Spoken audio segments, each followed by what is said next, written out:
Assalamualaikum warahmatullahi wabarakatuh. Bismillahirrahmanirrahim. Alhamdulillahirrabbilalamin. Wassalatu wassalamu ala asyrafil anbiya wal mursalin wa ala alihi wa ashabihi wasallim wa maulana Muhammad wa ala alihi wa ashabihi ajma'in amma ba'd. Segala puji bagi Allah Tuhan sekalian alam, dan salam selawat kepada Nabi Muhammad Sallallahu Alaihi Wasallam. Pada kesempatan ini kita membahas tentang sabar dan syukur. Kita harus senantiasa bersyukur atas nikmat yang Allah berikan kepada kehidupan kita. Nikmat kebahagiaan, nikmat kesempatan, nikmat kesehatan, dan penuh dengan kesejahteraan di dalam kehidupan kita. Namun kita harus senantiasa bersyukur dan bersabar atas segala limpahan yang Allah berikan. Sabar menghadapi hidup, mencari nafkah, memberikan pendidikan yang baik bagi kehidupan anak-anak kita, serta mencari yang terbaik untuk kehidupan kita, untuk meraih ridho Allah Subhanahu wa Ta'ala. Kita senantiasa melaksanakan ibadah yang mendekatkan diri kita kepada Allah Subhanahu wa Ta'ala, karena inti daripada kehidupan kita adalah memohon ridho dan cinta kasih sayang Allah, memohon rahmat, hidayah dari Allah Subhanahu wa Ta'ala. Allah yang Maha Kuasa yang telah menciptakan kita, mengayomi kita, memberikan kita kehidupan dan mengatur segalanya. Kita patut bersyukur dan berterima kasih kepada Allah Subhanahu wa Ta'ala yang telah senantiasa mencukupi kehidupan kita. Oleh karena kita harus sungguh-sungguh melaksanakan ibadah, melebihkan ibadah kita dan memberikan yang terbaik untuk diri kita sendiri dan untuk Allah Subhanahu wa Ta'ala. Melaksanakan sholat tepat waktu, melaksanakan sholat sunat, melaksanakan puasa dan puasa sunat, berzikir, banyak menggunakan waktu untuk membaca ayat-ayat Al-Quran, senantiasa berzikir, berdoa, dan tawakal kepada Allah Subhanahu wa Ta'ala, dan senantiasa berbagi kepada orang-orang yang membutuhkan, karena itu merupakan bentuk rasa syukur dan ketakwaan kita kepada Allah Subhanahu wa Ta'ala. Imam Al-Ghazali pernah mengatakan bahwa puncak kesempurnaan manusia adalah sabar dan bersyukur. Sabar bersyukur ini perlu ada dalam kehidupan, karena perumpamaan kehidupan kita ini adalah koleksi penderitaan dan kebahagiaan. Oleh karena itu, jika kita mempunyai kebahagiaan maka banyak bersyukur, dan jika kita mempunyai tantangan dalam hidup maka perlu kita bersabar. Dalam surat Ad-Duha ayat 11 yang berbunyi wa amma binikmati rabbika fahaddits, yang artinya dan terhadap nikmat Rabbmu maka hendaklah kamu menyebutnya ataupun bersyukur. Kemudian Allah Subhanahu wa Ta'ala berfirman dalam surat Al-Hujurat ayat 13 yang berbunyi, artinya sesungguhnya orang yang paling mulia di antara kalian adalah orang yang bertakwa. Dan dalam surat Al-Baqarah ayat 45 yang berbunyi wasta'inu bisabari wassalah wa innaha lakabiratun ilal al-khasiin, artinya jadikanlah sabat dan salat itu sebagai penolongmu, dan sesungguhnya yang demikian itu berat kecuali bagi orang-orang yang khusyuk. Kemudian dalam surat Al-Jumar ayat 66 yang berbunyi balillahi fa'budu wakum minasyakirin, yang artinya karena itu maka hendaklah Allah saja yang kamu sembah dan hendaklah kamu termasuk golongan orang-orang yang bersyukur.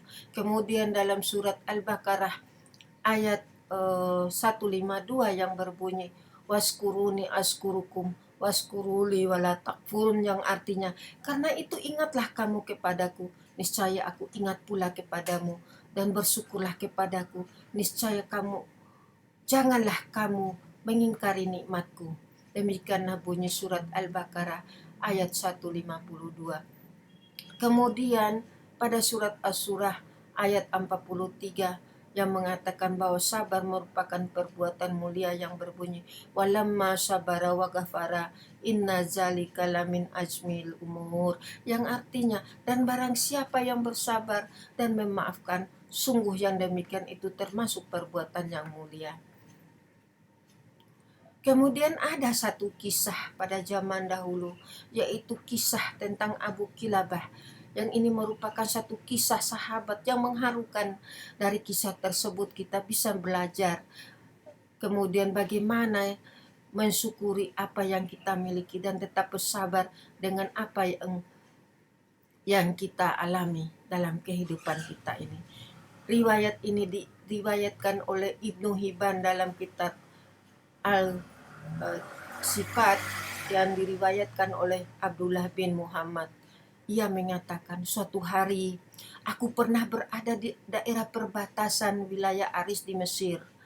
Aku melihat sebuah kemah kecil.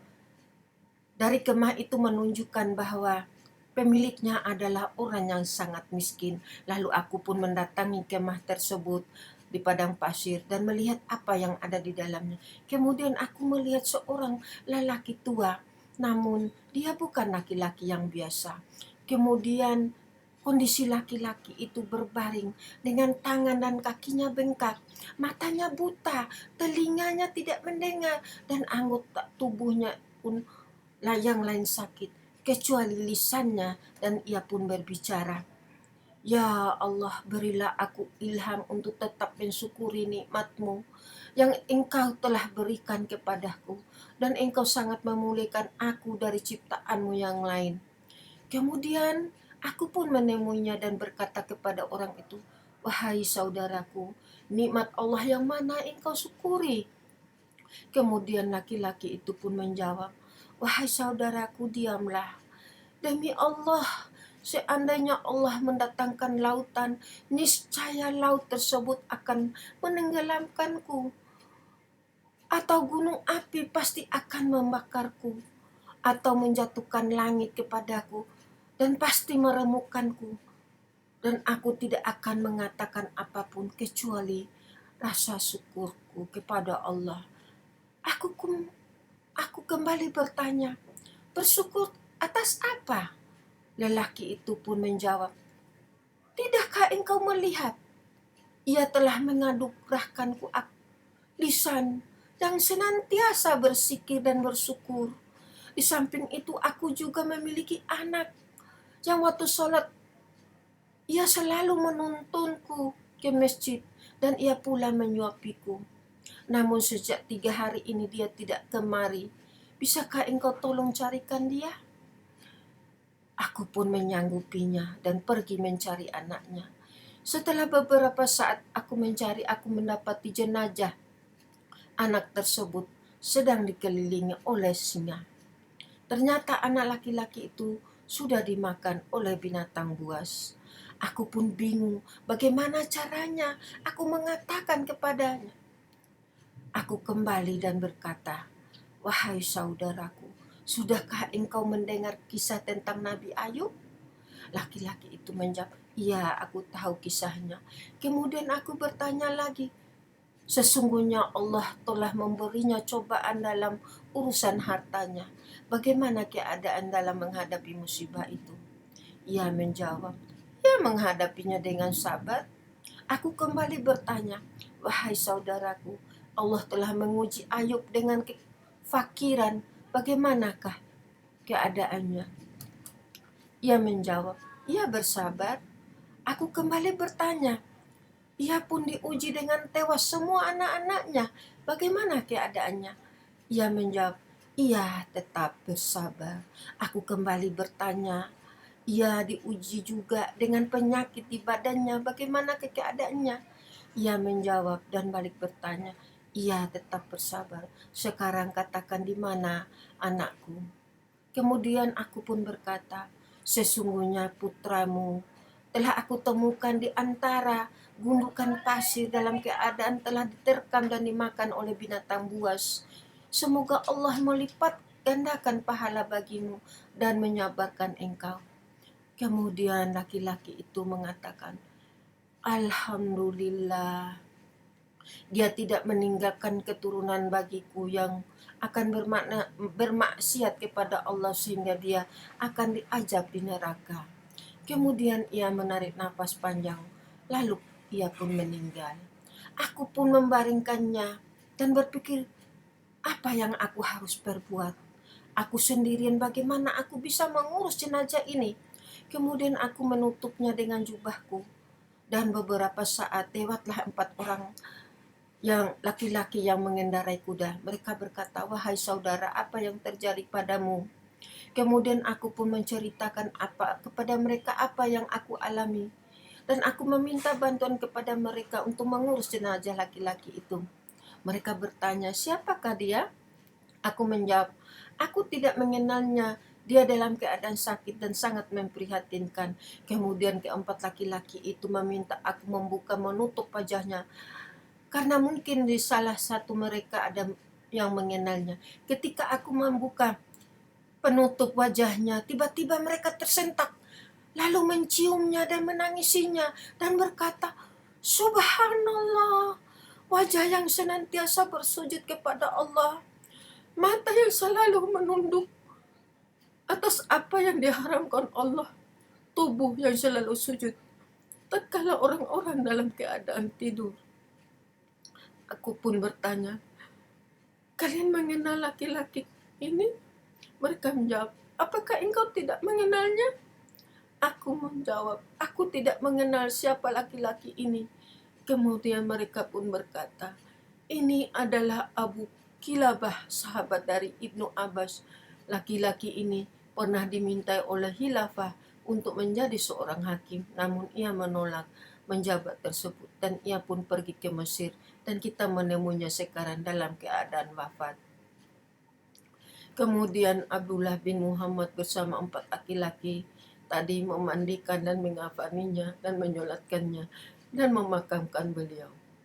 Dikatakan dalam kisah yang lain bahwa Abu Kilabah ini adalah sahabat Rasulullah SAW yang terakhir, sehingga khilafah pun ingin menjadikan beliau menjadi seorang hakim. Wallahu alam. Demikianlah dahsyatnya ketakwaan dan keutamaan sabar dan bersyukur kepada dan para sahabat dan kaum solihin dapat kita jadikan toladan bagaimana mereka membuang egonya demi mendapatkan derajat yang mulia di sisi Allah. Semoga kita termasuk golongan orang-orang yang sabar dan pandai bersyukur, senantiasa mendapat limpahan hidayah dan rahmat Allah Subhanahu wa taala. Demikian yang dapat saya sampaikan, semoga bermanfaat. Jika ada kesalahan mohon dimaafkan.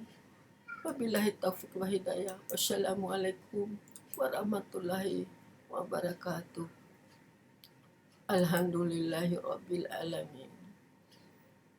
Semoga kita senantiasa mendapat ridho dari Allah Subhanahu wa taala dan senantiasa mendapat hidayah dan pandai bersyukur dan bersabar atas segala yang Allah takdirkan.